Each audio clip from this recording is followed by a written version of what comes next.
and she went to heaven at Christmas Eve.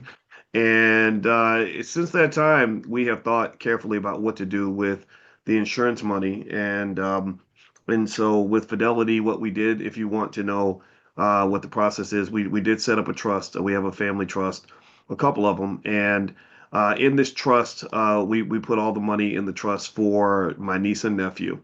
And we set a goal, and I said, by the time my niece is 30, I need her to have $1.5 million dollars. And so we set a trajectory, set a pathway, like sending a rocket ship to another planet. And based on making small investments, small amounts of money over time, we're going to be able to reach that goal. And so it's really that simple. And I encourage you to do that if you have kids or grandkids that you care about, while they're little. You invest small amounts, 400 or 500 a month, not even the same amount you put in a car note half the time, and they'll be millionaires by the time they get to their mid to late 20s. And then what you do is you set the terms of how you release that money once they get to that point, right? Like, don't just give it to them in a big check or anything like that. That's financial suicide. Give it to them in pieces. Let them, have conditions and restrictions on what they can do with the money. Have the money doled out in small amounts. My niece right now is 6, and my nephew's 4. And we've already been investing for them already, but we went ahead today. I spent some time on it, and literally the goal is set it and forget it. Like I literally, the Fidelity guy was like, well, the account's new, so you can't take money out for another 10 days. And I was like, it doesn't matter. I probably won't take money out for 20 years. And if you do that, then over time, it's very, very easy, very, very straightforward for your kids to be really wealthy. But you got to start early. And even with my 6-year-old niece, we had investments for her already, so I've forgiven myself for this. But if we were just starting with nothing at 6, I would say, okay, it's too late. We got to hurry up. You have to accelerate, because the rules are easy and it's very easy to build the wealth. What happens is people waste that time. The biggest problem in the black community is not the wasting of money, it is the wasting of time. That child should not be sitting in your house for 18 years with nobody investing on their behalf, because they're going to get thrown out in the cold, and you're going to put them in the financial version of a winter storm with no coat. They will freeze to death because it's cold out here. Look at what's happening right now. The government shut down. SNAP benefits end on Friday. Millions of people are going to suffer. Lots of people have lost their jobs. They are not playing with you. Capitalism is not a game. Capitalism will chew you up, spit you out, and then go eat up all your friends. And so if you don't believe me, just look at all the suffering that's happening right now. And if you're part of that suffering, then my heart goes out to you. I am not in any way minimizing what you're going through. I'm actually maximizing it, and I hope that you see it that way. And I want to make sure it comes out the right way. All right. So with that said, let's see, a couple of things I wanted to mention also. This week, we are doing a training on estate planning in the Black Business School. We have an estate planning club. It's called Dr. Boyce Lift. Lift stands for Legacy Investors for Tomorrow. So I know a lot of you have registered, a few dozen of you have signed up. So if you'd like to join us, just go to drboycelift.com. That's drboycelift.com, and you can join for the Friday session. Dr. Sabrina Williams is going to visit us in the Black Business School, and she's going to talk about all of this, answer all your questions, and work with you directly on getting your estate plan set up. Everybody in here, trust, insurance, will, plan, all that. That's a requirement. That's what I really need you to consider. All right, so let me hop in here and thank you, Amani, by the way. Amani from our support team is in the chat. So if you have any questions about anything going on with your Black Business School membership, just talk to Amani directly. She can help you. Also, her email is support@theblackbusinessschool.com. That's support@theblackbusinessschool.com. Now, I think that this next chapter, we're reading Dr. Claude Anderson's book called Dirty Little Secrets. And this book, you can find a copy at powernomics.com. And so, Dirty Little Secrets from powernomics.com. I'm on page 203. And it's really interesting because there's a section on this next section is called Civil Rights and Religion. And he talks about civil rights and the real history of civil rights. So remember, Dr. Anderson writes about the stuff that you didn't learn in public school. And I think it's really interesting because just today I happened to see a video by Madam President. I don't know if you know who she is, but she's spoken at the All Black National Convention. She's a great leader out of Chicago. And she was really talking about something interesting, which is Black power in the age of Trump. In fact, I think she wrote a book about it. And there's been a lot of conversation about what Black Power looks like, what it looks like in the age of Trump, how it's evolved over time. What does that really mean anyway? And so Madam President did a great video on it. I think her Instagram is one Madam President. Maybe I can pull it up and we can watch it and hear what she has to say. But I think this is something that we're really thinking about. I mean, tell me if you give me a yes or no if you've noticed how many people there are who are now talking about things like ownership and black self-reliance and black investing and black business ownership more now that Trump's in office. How many of you have noticed that? I mean, we've been talking about this for 20 years. We were talking about this when Obama was around. We were talking about this when Trump was around. We were talking about this with Biden was around. But there are lots of more people saying we need to have black ownership. We need black owned media. We need black owned this. We need black owned businesses. We need, right? And then even terms like generational wealth are more commonly used now, which is progress. But the thing about independence and power is that you want to have power all the time, no matter what. You want to have power whether you have a friend in Washington or an enemy in Washington. You want to have power all the time because power, here's the problem. When you ain't got no power, even your friends don't respect you. Think about it like this. Imagine if you had a neighbor who's a grown ass person like you who said, "Hey, I need to come stay with you for a while because I can't feed my family and we don't have a place to live." And so you say, "Okay, great, sure. I like you. We got extra room. Come on in." And so let's say they come into your house and they stay there. And let's say what happens, okay, so you give them a couple days and then it turns into a week. So let's say they're there with their wife, their spouse, and their kids, and they're there for a month. How are you going to respond to that? Like, let's say this is your friend. This is somebody you care about. What would you end up saying to that person? Like, tell me, just put it in the chat. Let's go through this exercise. This is your friend now. You care about this person. This is your neighbor, Bob. He's a great guy.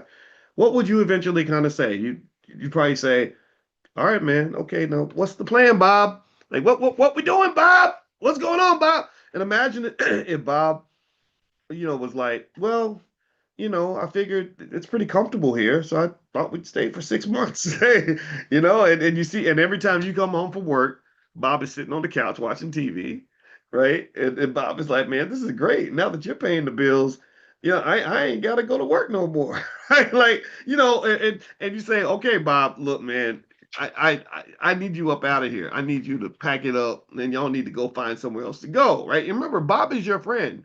You don't dislike Bob. Right? And if Bob was your enemy, you wouldn't even let him stay at your house. But Bob is your boy. You're cool. You watch games together, or maybe for the ladies, it's a friend of yours, right? That you have tea with or lunch with, right? So so then let's say that Bob is like, "Hey man, look, I need help. We don't have any money. We don't have anywhere to live, and also I'm gonna tell you this. Hey, Buckaroo, I gotta tell you, you're not very fair in this house. You don't treat us right."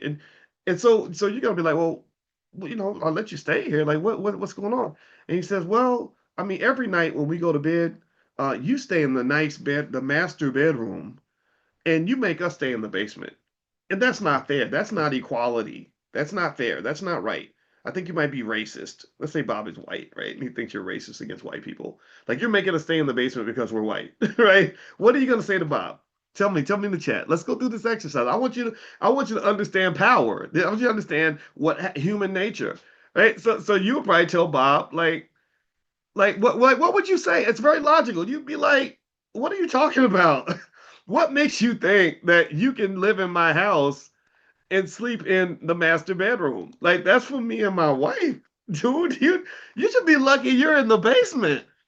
And so let's say that Bob starts really protesting and telling you like you're mean, you're a bad person, and blah blah. You're going eventually your patience will run out. You're gonna be like, "Man, get up out of here." And now remember, this is how you treated your friend. So you're a bad person. That's what Bob's gonna say. He's gonna tell everybody, look, I stayed there and he just treated me terrible the whole time. All I wanted was to stay in the master bedroom 50% of the time, which would have been fair. I mean, he's there all the time. Why can't I be there half the time? Right? And we eat dinner and he always eats the big piece of chicken, and that's not right. I'm a man too. I deserve the big piece of chicken. You're gonna laugh at Bob. Do you follow what I'm saying? Do you get the analogy? You're gonna be like, dude, get your own house, get your own chicken, get the F out of my space, right?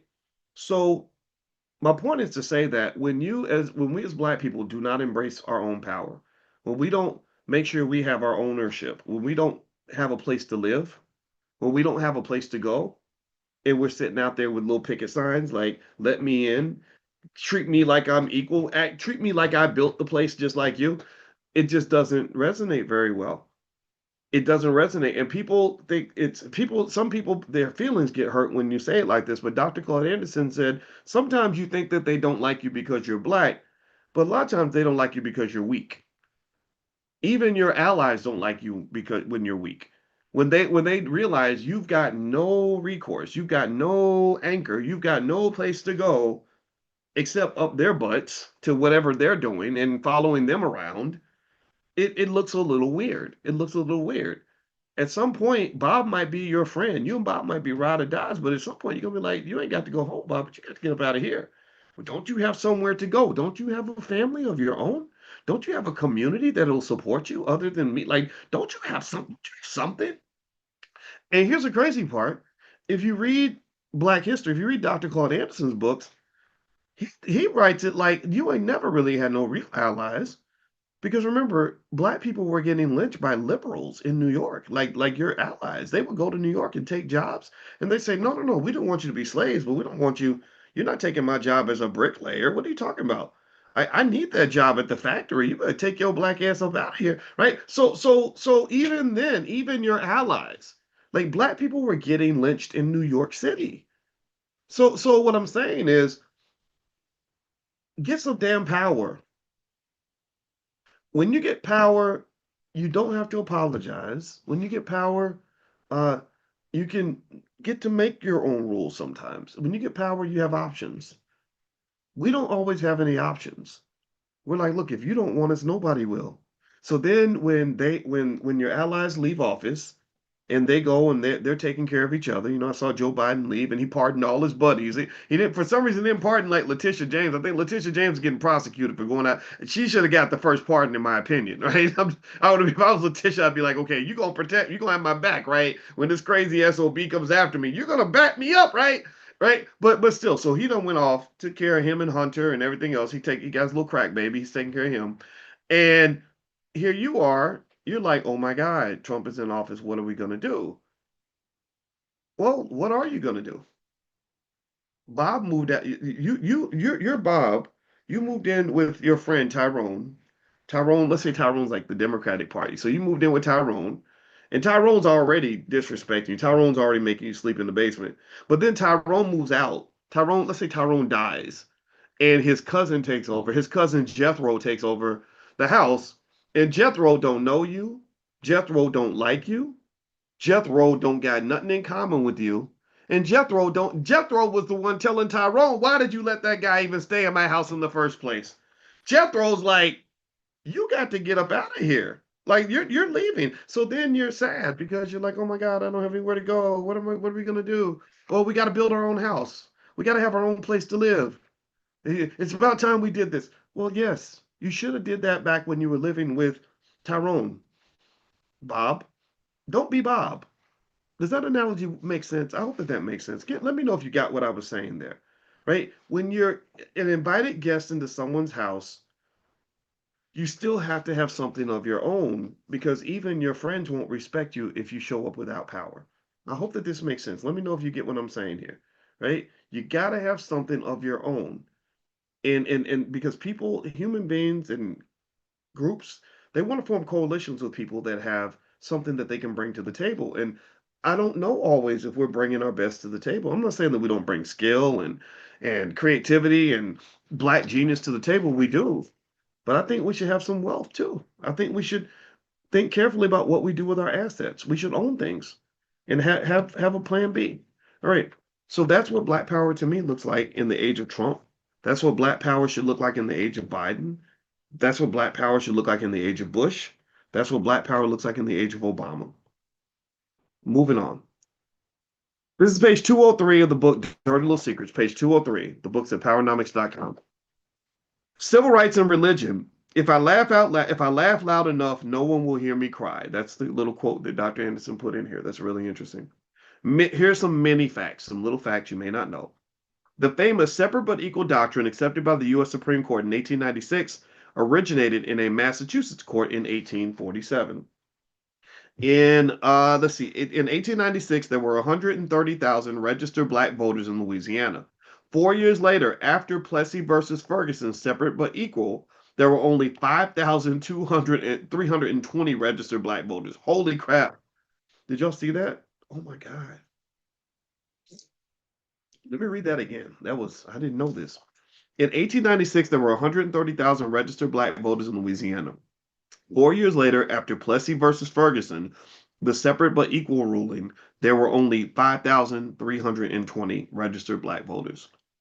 In 1965, Reverend Martin Luther King Jr. was surprised to find black sharecroppers on plantations in Alabama who had never in their lives seen real U.S. currency.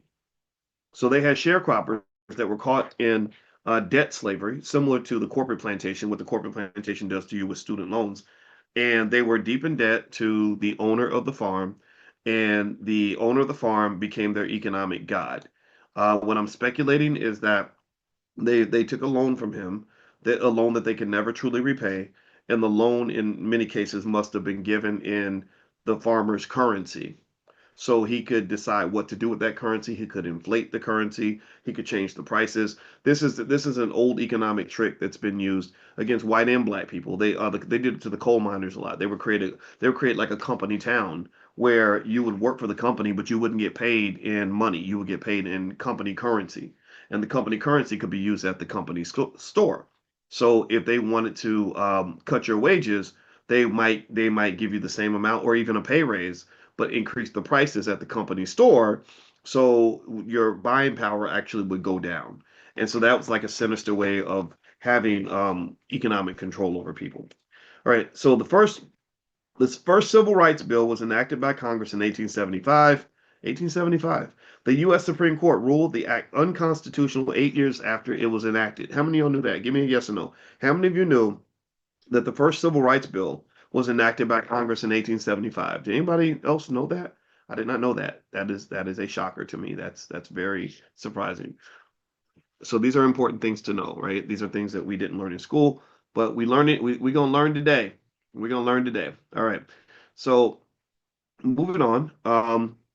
The Dred Scott decision still lives. 150 years later, the U.S. Supreme Court's Dred Scott decision of 1857 is still alive and well. This infamous court decision drugged the U.S. Constitution to an all-time low and set the stage for the Civil War. To this day, it has not been reversed by the court. Dred Scott was a slave owned by a military surgeon. In 1833, Scott's master took him from the slave state of Missouri to the free state of Illinois. In 1836, they moved to Fort Snelling in the federal territory near what would become the city of St. Paul, Minnesota. Congress had banned slavery in the northern portion of this federally owned property in 1846. So they went north, slavery was banned up north, and that's what it was. All right, let's keep going. Let's see what happens here. Having entered a non-slave holding federal property, Scott and his wife sued for their freedom. Let's see. It took 11 years for the case to reach the U.S. Supreme Court. The court ruled 7-2 that no black person, free or slave, was or could ever be a citizen. Chief Justice Roger Taney, writing the majority opinion, commented that, quote, blacks were so inferior to whites that they had no rights which the white man was bound to respect and might justly and lawfully be reduced to slavery for their benefit. Wow. So someone on the Supreme Court in the mid 19th century literally said that because we're so inferior to other people, that it does us a favor to keep us as slaves. The decision was often cited as a major contributor to the Civil War. The Scots were freed by their white masters soon after the decision in spite of the Supreme Court ruling. After being granted their freedom, the Scots remained in St. Louis, where Dred Scott worked as a hotel porter and his wife worked as a laundress. The Dred Scott decision provided a powerful legal precedent to abridge the rights of all blacks, whether they are enslaved, free, Jim Crowed, or benignly neglected. For more than 150 years, the Dred Scott decision has been denounced and repudiated, but the Supreme Court never reversed it. That's interesting, right? Did y'all know that the Dred Scott decision was never reversed? Isn't that strange? That's very interesting, right? No 40 acres and a mule for blacks. In 1862, Union Brigadier General Rufus B. Saxton, a West Point cavalry soldier and late blooming abolitionist, was appointed military governor for blacks on southern plantations.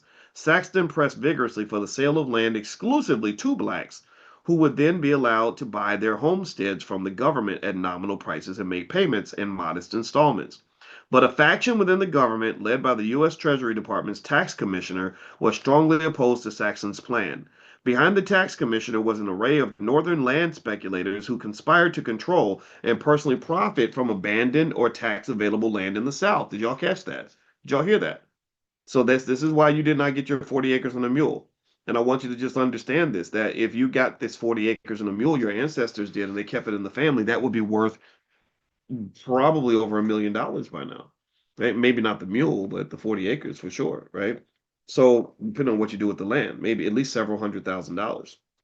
So so it says here that the northern land speculators wanted the land in the South.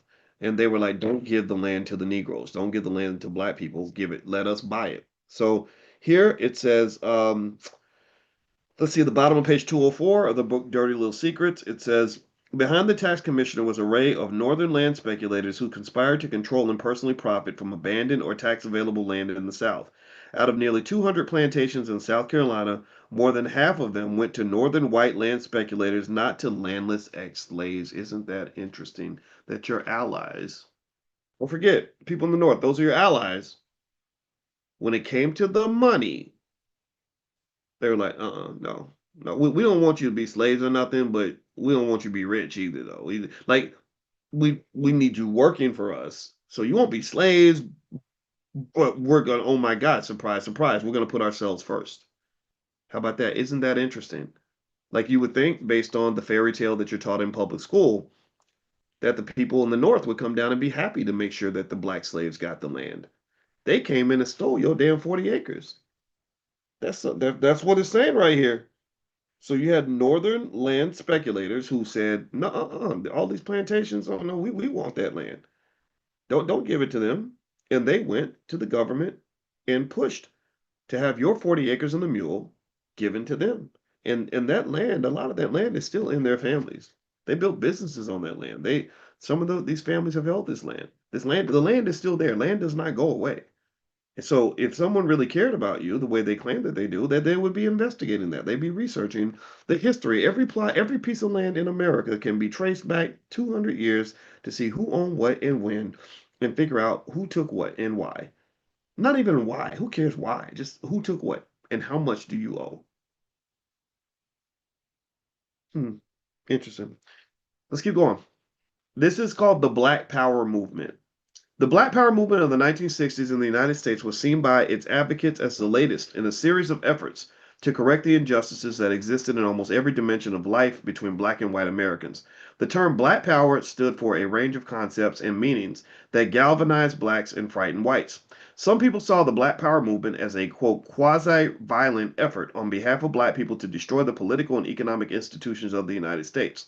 Others saw it as an effort to counter one of the negative effects of the civil rights movement that injured black Americans, confusing the racial issue and diffusing any resources due to blacks. Others saw it as an effective pressure group with tactics to counterbalance the KKK and other racist white organizations. Lastly, some saw the Black Power movement as an attempt to instill dignity and pride in black people, with respect for their culture and communities, and to redistribute some control and wealth into the hands of black people. Regardless of the view, the Black Power movement helped highlight the importance of skin color in a socioeconomic context. Great black bridge builders like Harriet Tubman, Frederick Douglass, W.E.B. Du Bois de-emphasized the importance of race and skin color. However well intended, their attitudes ignored the fact that in a democracy, ethnic and group identifications are imperative for competing. So what it sounds like he's saying is that it's okay for you to identify yourself as black, Trying to blend in over integrate to the point of dilution is not productive. It undermines your cause. This is the argument of Dr. Claude Anderson. I tend to agree with that. And also there's another angle of the Black Power movements that is just sort of being understood and investigated, which is that I don't think this. I think a lot of these movements didn't really originate with us. I think that there were people who joined the movements because they believed in the idea of the movement, right? There were black people who said, "Yeah, this is my thing, Black Power." But I never understood for a long time how so many Marxist views ended up in the middle of the Black Power movement. I don't know any black people who grew up and were trained on Marxism from birth. I just don't. I'm not saying there's anything wrong with it. I understand Marxism. I've read about it. I like it. I like some parts of it. But how did we become Marxists? Where did that really come from? And what ends up happening is that if you don't know who the hell you are and you don't know what you believe and you don't know where you stand, there's always somebody that will pick you up like a chess piece and make you a pawn in a chess game that they're playing against another entity. And that's very, very dangerous. It's very, very dangerous because what happens is you can then get in the crossfire of a battle that's bigger than you, a battle that you knew nothing about, right? You think somebody's helping you along, and actually what they're doing is they're bringing you in as a soldier in their army and putting you right in the crosshairs of an enemy that you didn't even know that you had. And so the enemy in America, in my opinion, I think that there's been a long held battle between the right and the left. Let's just say, let's call it that, right? And you got the left and the far left and the right and the far right. And they've been fighting each other. If you look at the history of America, you go back 120 years, there were people on the right, let's say call them conservatives, who had a big issue with people on the left, whether they were socialists, communists, anarchists, Marxists, all of those groups, you know, Antifa, all that. They had issues with them, right? So black people come along, and because we're sort of beholden to whoever's nice to us first, we sort of start aligning ourselves with literally standing right in front of the mortal enemy of a certain group of people, and then when they shoot us, because they're trying to shoot the person behind us, but because we're standing there taking the bullet for somebody, we then allowed them to use us even further by saying, "You shot me because I'm black. You took me down because I'm black." And the reality, the ugly truth that we don't address very often is that in many cases they didn't shoot you because you're black. They took you down because you're black and you're part of that gang over there that you didn't even know you were joining. You did a gang initiation. So for example, when I see black people put up as like human shields in the battle between the Democrats and Trump. I could it wasn't a coincidence that most of the prominent attorneys that were prosecuting Trump were black. Why? Well, because then if you criticize them, they could call you a racist.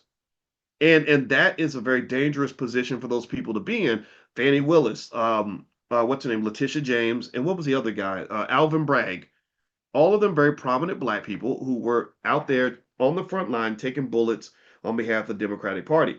I'm not saying they don't have a right to do that. That's fine.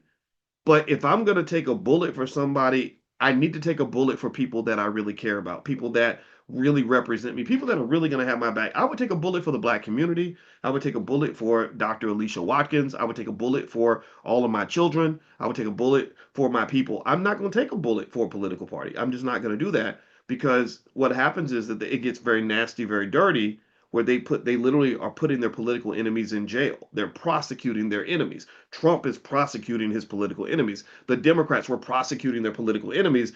And that to me distracts us from the actual goal, which is to say, how do we benefit the black community in all this? In what scenario? Tell me if you understand what I'm saying. I want to let's pause here. I'm talking a little bit more about politics with this. I don't want to offend anybody. Do you get what I'm saying? Like even if you disagree, can you at least hear me? Are you hearing what I'm saying?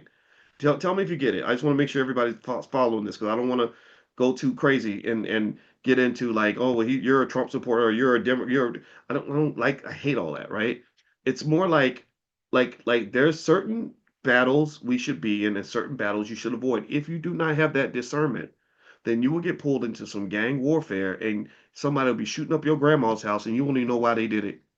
And you'll be thinking it's because you hate my grandma. No, they don't hate your grandma. They hate you because you put on that that Crip blue or that blood red, and so now every Crip in town wants to come get you, right? And I saw this happen in the Vietnam War. That poor little country got destroyed and mutilated, in my view, because Ho Chi Minh in the North, who was kind of like, he was kind of like to them what Farrakhan is to us. He was just like he was loved by so many people, and he really loved his country. He was a true patriot for Vietnam. But I think he made a mortal mistake by aligning himself with the Soviet Union, because then he made his country the front line of the global battle between the West and the East, between the capitalists and the communists. So they went into Vietnam, had brother killing brother, family members murdering each other. It was a bloodbath. Lots of people died in that country. And then when the United States decided that they didn't want to be involved anymore, they didn't care. That led to the fall of Saigon, which is one of the most horrific events in all of human history, in my opinion. It's horrible. Go watch, go read about what happened in the fall of Saigon. The U.S. just said, "Oh, well, we're done now. We ain't got your back no more. We're out of here." And so I just really think Ho Chi Minh would have been smarter to say, look, we represent Vietnam. And that's what he really wanted. Like, if I was advising him, I'd say, look, what you've been fighting for is the liberation of Vietnam, because he actually tried to align himself with the United States before. He went to Woodrow Wilson in 1920 or something, and appealed to them and said, hey, can you help us? Because the French have been kicking our ass. We need to be free. Can you help us? And Wilson didn't follow through, right? Someone didn't get the letter to him or whatever. So then he goes over to the Soviets, and it's like, no, stop trying to work for the highest bidder. It's okay to just say, no, this is where I'm at. So look, I have a T-shirt that says Democrat, Republican, and black. I check the black box. That's the box I'm checking. Don't be trying to align me with your damn battle. I see what y'all doing. I see y'all going back and forth and whatever. But I'm not. That's not my primary goal. I'm black first. And so here is, as I'm reading this, and I'm reading about the fact that the black, and I mentioned, so you mentioned the Black Power movement, which really, unfortunately, again, I didn't understand why all the Black Power people were calling each other comrade and using language from the Marxist movement. I didn't understand why the Black Lives Matter movement leaders were Marxists. What's that got to do with being black? And I also remember there was a time during the whole Black Lives Matter scenario, which I knew a lot of good people who were deeply embedded in Black Lives Matter, and they did it because they were really um, strong advocates for the black community. And that's what aligned them with the Black Lives Matter movement. They said, I'm pro-black. I want my people to win. And those are the people I understood the best. But then I would see those people being manipulated. Like, I remember there was a black man who was in the Black Lives Matter movement, and he was talking to a black police officer. And they were having a brother to brother conversation. And then this white liberal lady comes along and says, why are you talking to that cop? You shouldn't be talking to that cop. And thank God the black man said, no, I'm not talking to this. I'm not talking to some cop. I'm talking to my brother. I like this. I like this guy. We have more in common than I got in common with you. I am not your puppet. So stop. I think that we should stop being puppets for other people. Because I would ask you this, what has that given us? Where have we gotten any power out of this? Where have we won? I just read to you also about 40 acres and a mule, and it was the freaking liberals that came down from the north. I'm not saying the people in the south were treating us well. We know that they weren't. But the people from the north came down and said, no, don't give those Negroes 40 acres and a mule. We're their allies, but they are inferior to us. And I told you, if you don't have any power, even your friends will disrespect you. So the first agenda item for black people, in my opinion, needs to be to get some damn power. If you get a power base, then you can move more effectively. And it starts with your wealth, by the way, in case you're wondering where the power is. All right. And then mindset. The Southern Manifesto, in response to the 1954 Supreme Court desegregation decision, most Southern whites remain adamant about keeping blacks subordinated, excluded, powerless, and poor, powerless, see, regardless of what blacks and the rest of the nation believed. Determined to maintain the historical public policy on the treatment of blacks, in 1956, 96 Southern congressmen crafted what was called the Southern Manifesto. This happened in 1956. According to Webster's Standard Dictionary, a manifesto is a public and formal declaration of principles or intentions usually issued by a political group. In defiance of the Supreme Court's 1954 desegregation decision, the document denounced the ruling and called for, quote, all lawful means to be used to bring about a reversal which they felt was contrary to the U.S. Constitution. The Southern Manifesto had a pronounced effect on desegregation in the South. The pace of integration slowed to a trickle. While 200 new Southern school districts integrated in the first 2 years following the court decision, only 38 did so in the third year.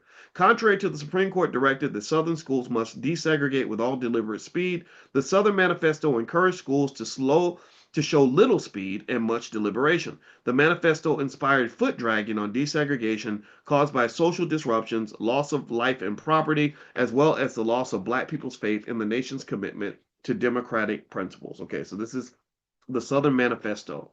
And I wrote a manifesto actually. It was called "It Takes a Village to Raise the Bar: A New Paradigm for Black America."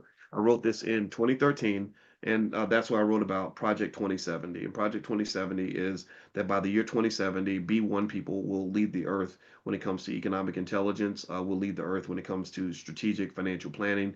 We will lead the earth when it comes to wealth accumulation. Our children will be the smartest economic thinkers on the planet, and I think that we're well ahead of that. We're in year 12 of that plan, and in the 12 years that we've been doing it, we've seen a lot of remarkable change in the culture. So keep going. You're winning. You're doing it right. All right, moving on. The Black Manifesto. In April 1969, civil rights activist James Forman led a conference in Detroit to discuss the state of Black America. The conference produced a Black Manifesto that demanded that white Christian churches, Jewish synagogues, and other white religious institutions pay $500 million in reparations to Black people for the sacrifices of African Americans under slavery. Any reparations funds were to be used for economic rehabilitation of the urban ghettos. Although the reparations were never paid, some churches and synagogues increased their outreach and funding to help the so-called urban poor. 30 years after the Black Manifesto was written and publicized, blacks are beginning to voice concern that reparations should again become a national issue. So he's talking 30 years after that, which is the 1990s. Now we're 30 years after the 30 years, right? So the question is, how much has reparations improved or the conversation improved since the 1990s? I think progress has been made. And I don't know what reparations is going to look like, what it's going to mean, but I can say that with discussions like this, you got to kind of keep going. In the 1990s, I used to relentlessly write articles about the fact that college athletes should be paid, and then in the 2000s, I would go on TV and talk about it, and everywhere I went, I would talk about it because it was the easiest argument in the world to make. It wasn't complex at all, and because people should be paid for their labor. Yes, it is racist that the coaches and the white guys are making all this money and the athletes are doing all the work. And lo and behold, here we are. Years later, you have college athletes with multi-million-dollar deals, and but it wasn't just me, it was me amongst lots of other people. There's a guy named Sonny Vaccaro who actually was he worked for Nike, and he's the one that came up with the idea to create the Air Jordan brand. So Sonny called me once back when I was on the faculty at Syracuse, and we talked for a while. And Sonny, because he'd been in the middle of all the money, he'd been involved with all these deals they were making with these high school athletes to get them to come to these universities. He saw how much money was exchanging hands, and he said, "This is ridiculous." So Sonny was a big advocate in the lawsuit that led ultimately to athletes being paid.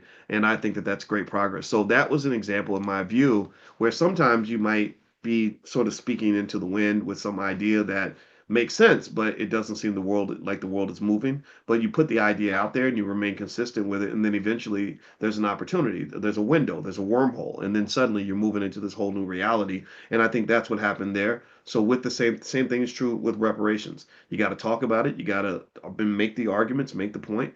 It's a no-brainer. It's easy. You take somebody's stuff, you're supposed to give it back. We know what they did to us. We know what's happened to our communities.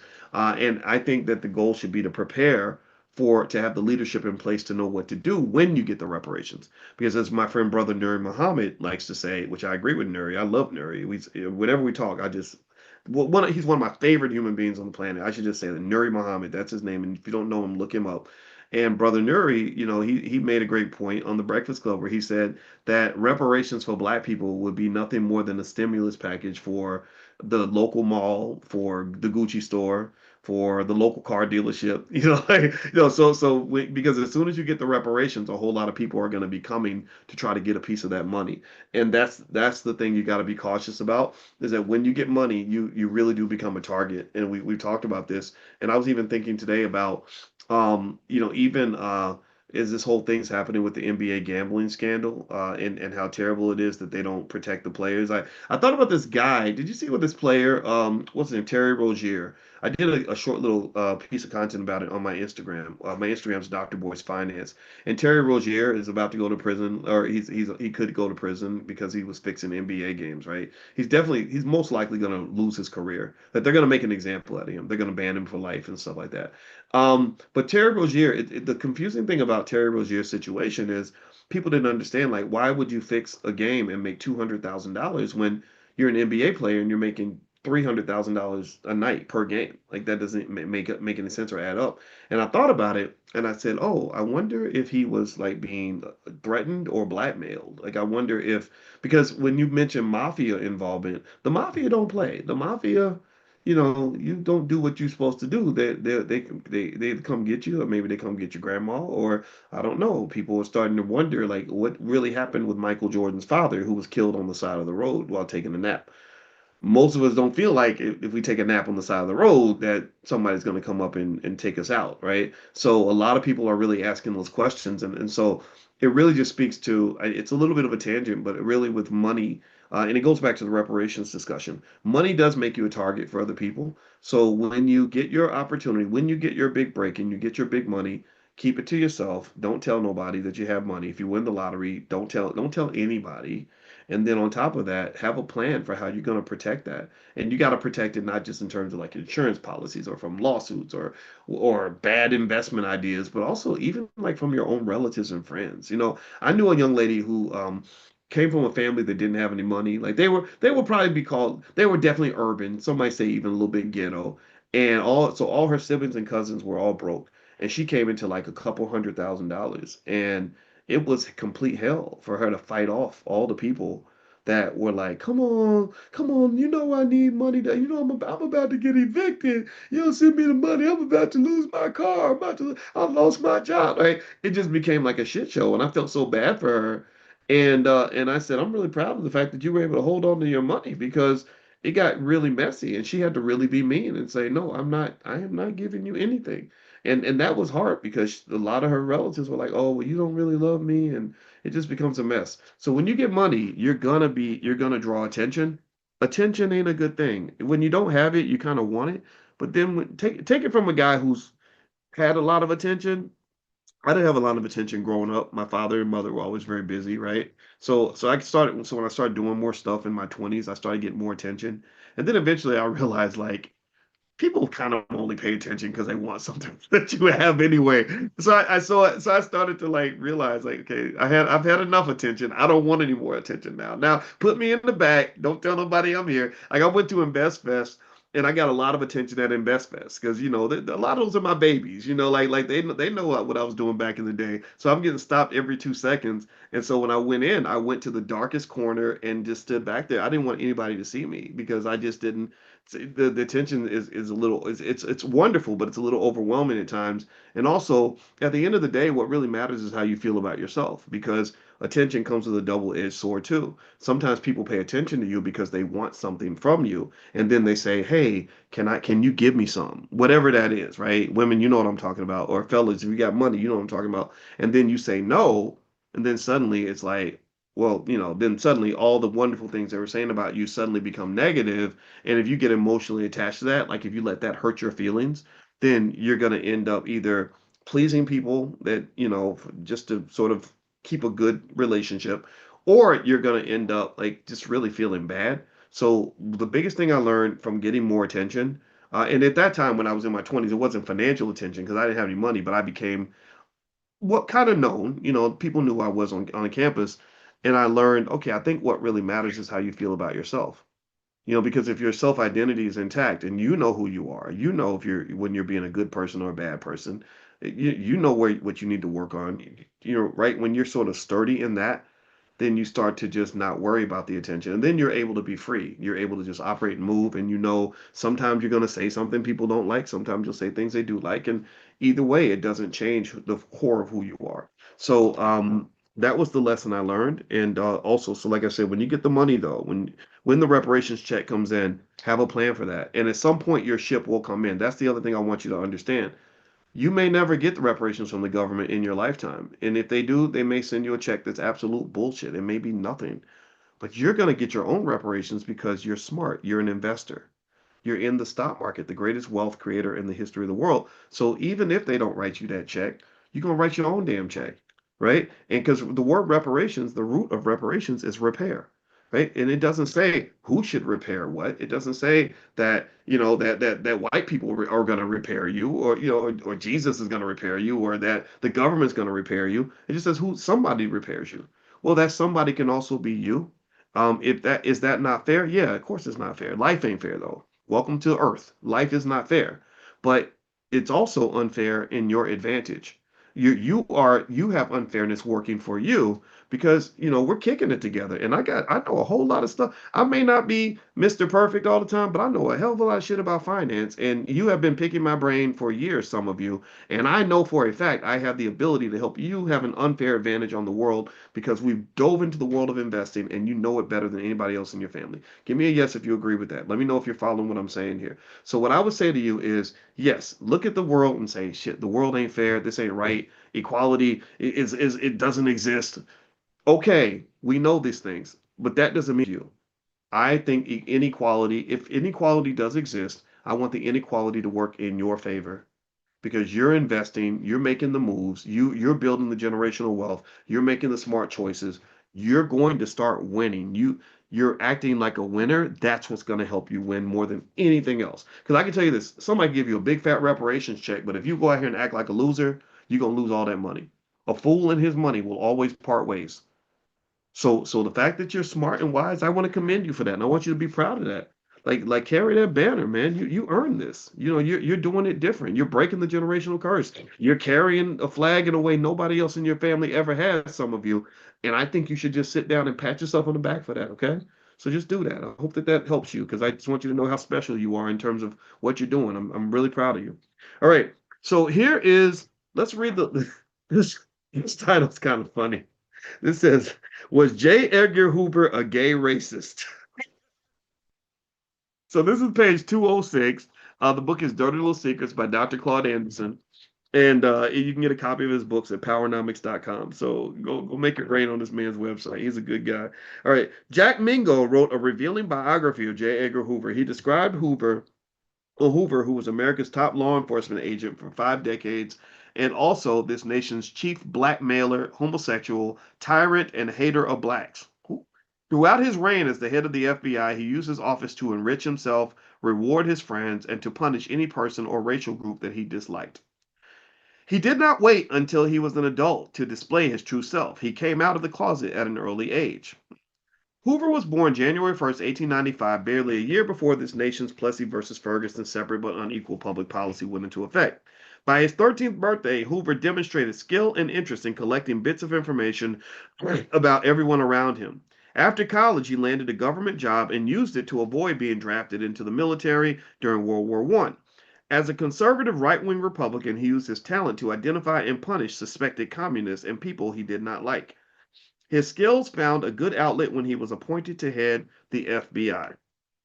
According to Mingo, Hoover engaged in numerous homosexual affairs with FBI proteges and young teenage boys. He occasionally enjoyed dressing in women's clothing. Even though he was a homosexual known in many circles, one of his favorite political tricks was to label an enemy as a homosexual. Mingo also, isn't it funny like how the closet people always are the ones who are like just the most homophobic, right? And, like I never understood that. Like, why would a man be so obsessed with another man's sexuality? I don't really care who you slept with. That's kind of strange when you're obsessed with that. All right, so let's see here. He occasionally enjoyed dressing in women's clothing, even though he was a homosexual, known in many circles. One of his favorite political tricks was to label his enemy as a homosexual. Mingo also reports that Hoover kept records on other well-known personalities, including congressmen, crime figures, and nearly every president from Roosevelt to Lyndon Johnson and John F. Kennedy. Not only did he keep records, he used them for blackmail as needed. Few could compete with the power that Hoover had at his fingertips. Hoover used the power of the government to satisfy his own bigotry towards blacks and gays. His abuse of power went unchallenged for more than half a century.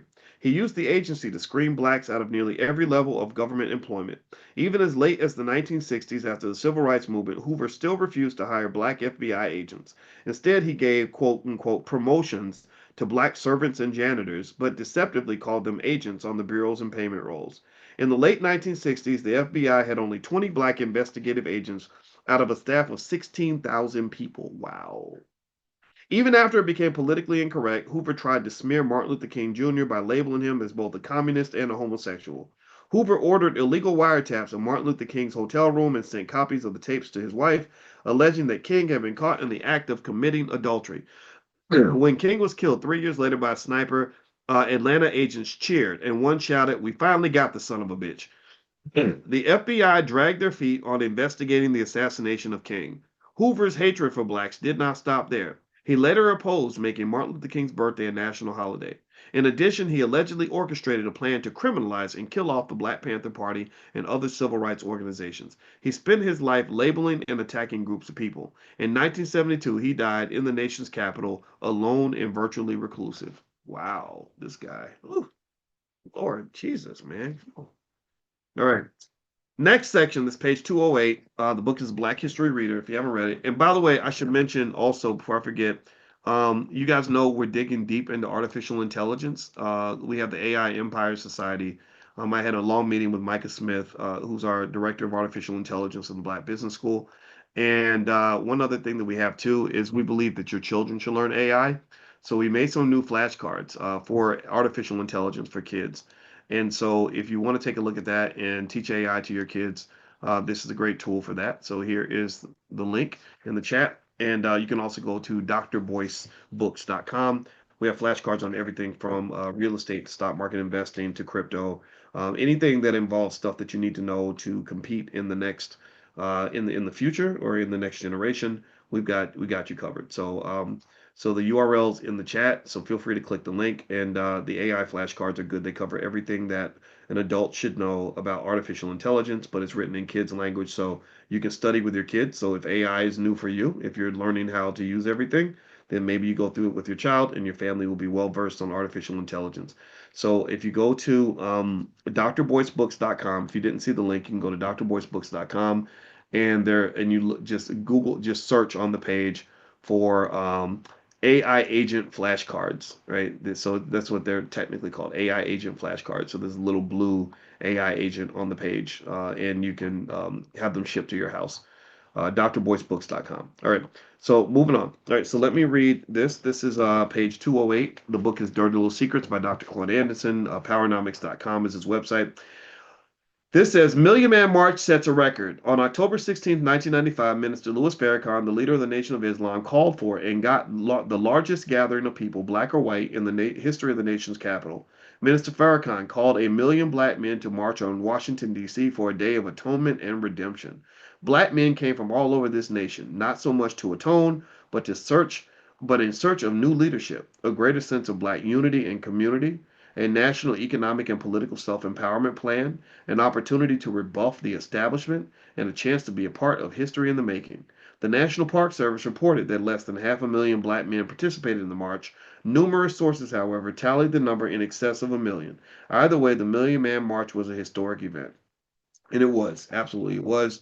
I didn't go to the first Million Man March. I think I had a test or something that day, and I was a grad student. I had no money, but I remember being mad that I couldn't go. I did go to the anniversary, and when I was there, I think that was 2005, and then I went to the next anniversary in 2015.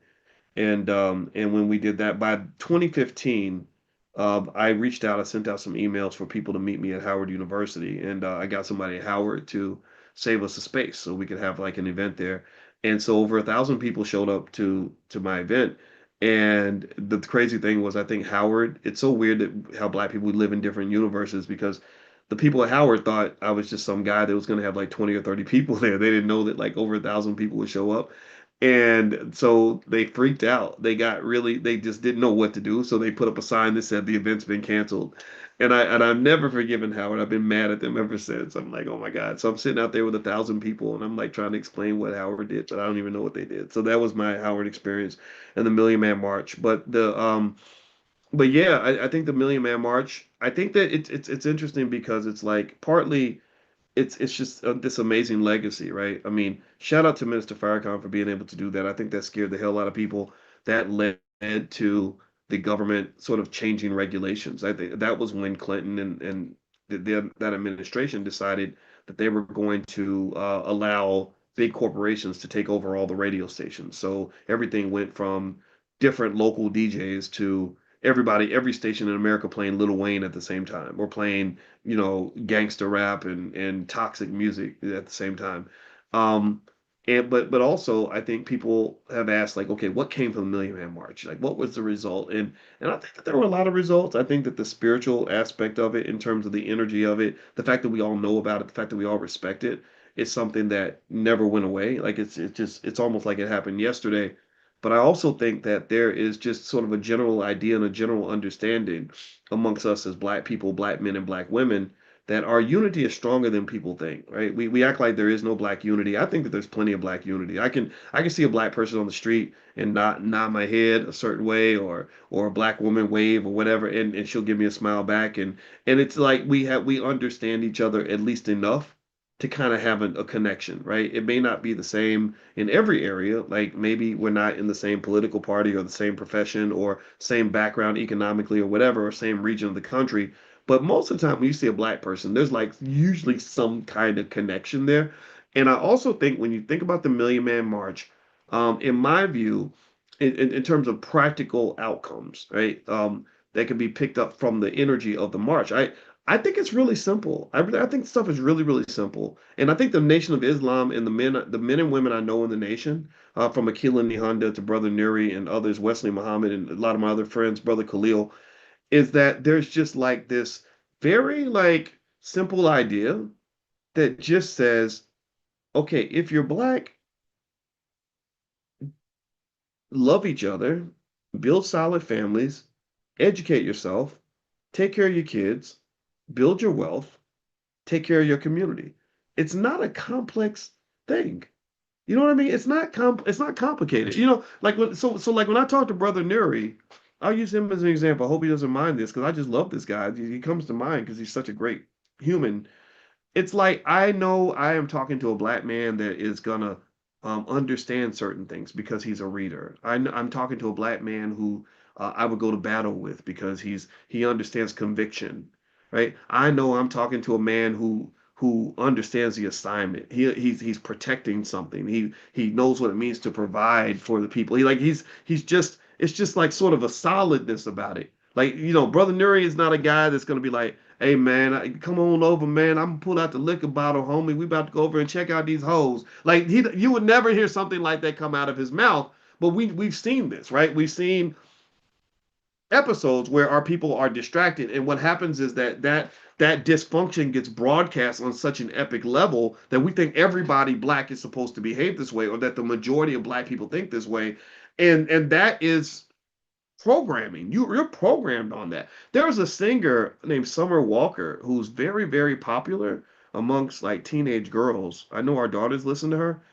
I listen to her talk about the way she views relationships. That lady has a mental illness. I mean, just she's like, yeah, I be using these niggas for money.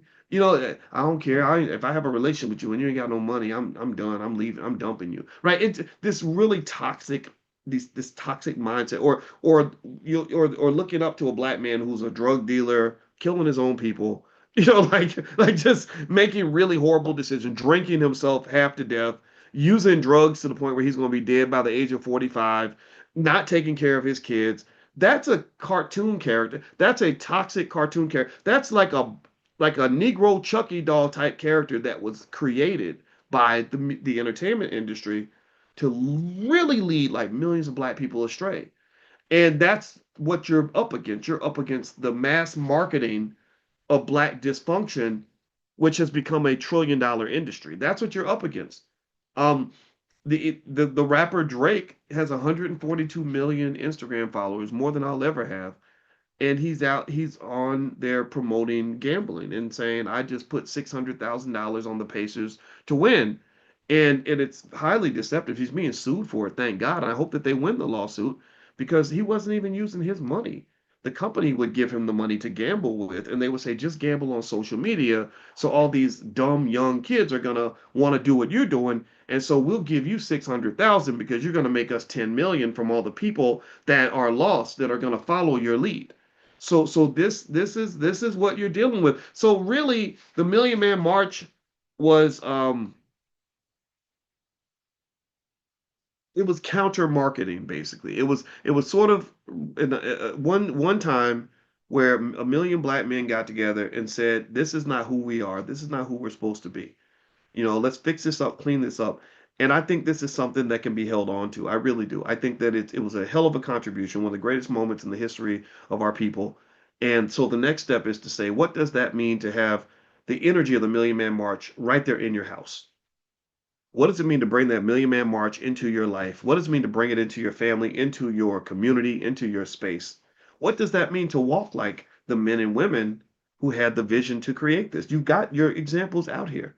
Like imagine if we had 10 million black boys who were trained on manhood from a Nuri Muhammad. You think a community like that could be easily conquered? Yes or no? What do y'all think?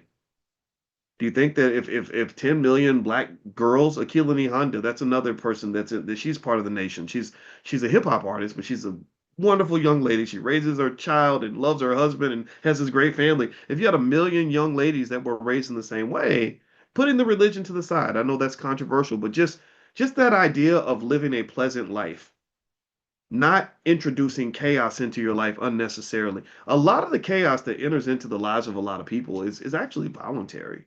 It's self-selected. You chose that. Like you chose to become an alcoholic. Didn't nobody tell you that that made sense. You just saw people do it on TV, and that's what made you think you need to throw the bottle up. Or you took Percocets because you heard a rapper rapping about drugs without knowing how these cause brain damage to the point where even when you go through rehab, you're going to have mental illness for the rest of your life, mental health issues, right? Or the baby mama, baby daddy stuff. We could talk about that all day.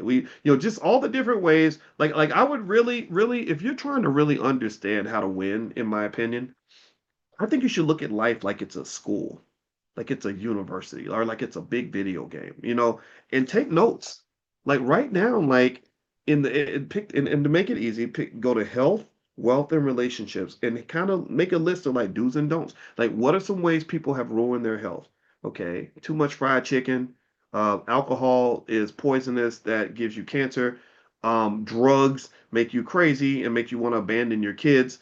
Whatever, right? Sex with 10,000 people will give you all kinds of diseases and unwanted pregnancy. You check those things off the list and you say, okay, well, what things in the health category are going to be good? Okay, exercise. That's easy. That's simple. Anybody can do that. Um, Eating a little bit better, right? Eating vegetables and fruits, healthy food. Okay. Simple, right? See, my point is to say that like we think life is complicated. I don't think it is. I think that the Million Man March represented simple ideas surrounding love and family and community that are only complicated if you make them complicated. There was nothing radical about it. Everybody was there peacefully. It wasn't like, okay, let's all get there. Let's all go to DC with AK-47s and see how many people we can kill. It wasn't January 6th. They probably treated it like it was January 6th. We had a bunch of crazy people climbing fences and breaking, busting out windows and all that. That's complicated. But Million Man March was let's just get together and let's love each other and let's figure out, let's reaffirm who we are. And so at that point, once you reaffirm who you are, you got to repeat that to yourself. When you find yourself, you got to make sure that you live there. You got to stick both feet in the ground. And I was talking to a young man I mentor just today, and I said, what I figured out was that what stops us from reaching our goals financially, health wise, whatever it is not knowledge. Like we act like it's knowledge, like, oh, they don't tell us, the rich people don't tell you how to get rich. It's not knowledge. Knowledge is everywhere. There's information all over the place. You live in the greatest information transmitting society in the history of the world. Like there's no other time in history where it's been this easy to get information. It's really habits. Right. And so what I told him was, I said, your life will be shaped by what you do consistently every day. I said, so if there's something you want to change, something you want to create, like you want to create peace, you want to create prosperity, you want to create health, whatever it is you want to create, put it into your routine. Make it part of your daily culture, your daily repetition. your daily habit. I said, anything that you practice over and over and over again, I said, you're going to be a genius at it. It's going to be a habit. It's going to shape your life. Like no person has ever lost 40 pounds by going to the gym one time. It requires you to go to the gym every day. And once that becomes part of your habit, then the weight will come off and you'll be in good shape. So, what are your habits? Ask yourself that question. And when you answer that question and you find things you don't like, take out the bad, add in some good, be repetitive. And that which you repeat is that which you will become. You will become what you repeat. Does that make sense? I hope that that helps somebody. I didn't mean to belabor that point, but it seemed like an important point. Kind of felt important to make. So I hope it's okay if I shared that. All right. So what I'm going to do is let's close up for tonight. I'm about to hang out with my homeboys. I don't know if y'all know, I have this ridiculous habit of playing Call of Duty with my friends. I found a bunch of other 50-year-old guys that like to play Call of Duty. So we hop on and sometimes I'll even stream and we can like have conversations while we play. I know it's weird. People don't know that I do that, but I like to do that. It's fun. I don't care what people think. So, so I'm gonna get on out of here. So, God bless you. It was fun. Don't forget tomorrow morning we're gonna have a class again in the morning. Speaking of repetition, every day we do financial fitness training, or economic elevation. That's what we call it. And so, if you're not on the list to join us for class, text the word morning to the number 87948. So text morning to 87948. Also this week, don't forget we're doing estate planning Thursday night at 8:30. So if you want to join for that, Dr. Sabrina Williams will be coming into the Black Business School, and you can go to drboycelift.com, drboycelift.com. Legacy Investors for Tomorrow. That's where we set up the estate plans. You set up the trust. You know, we got people here that can help you with that, and Dr. Williams is good at that. So have a good day, everybody. God bless you. Thank you.